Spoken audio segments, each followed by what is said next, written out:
Well, the stakes could not be higher as Venezuelans take to the polls to determine who will lead their country for the next 6 years. At one end is incumbent President Hugo Chavez, who has represented radical change for Venezuela and the region as a whole under his so-called 21st century socialism policies.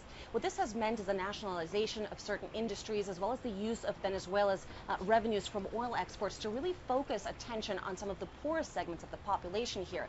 This has meant policies that have improved healthcare, education, given the poor access to housing, things that have really earned Hugo Chavez massive popular support. At the same time, Venezuela is plagued with a high crime rate, one of the highest in the world, as well as corruption. And these are just some of the issues that have been seized on by the opposition candidate, Henrique Capriles. He's a 40-year-old, very wealthy businessman who has energized the population and has also criticized the country's economic policies.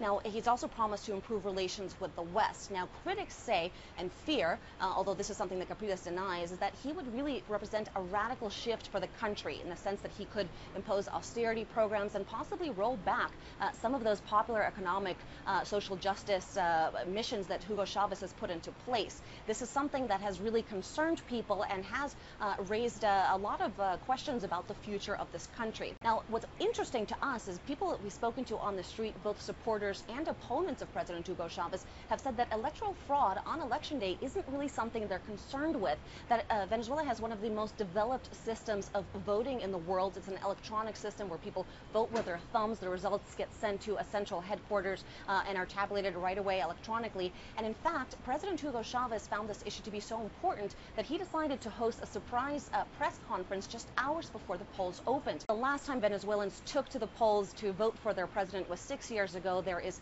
massive excitement here. Both candidates have called on supporters to come to the streets early, even hours before the polls open. It's a very festive mood. People are very excited about this opportunity to really have a strong say about which direction they want their country and their region to go on.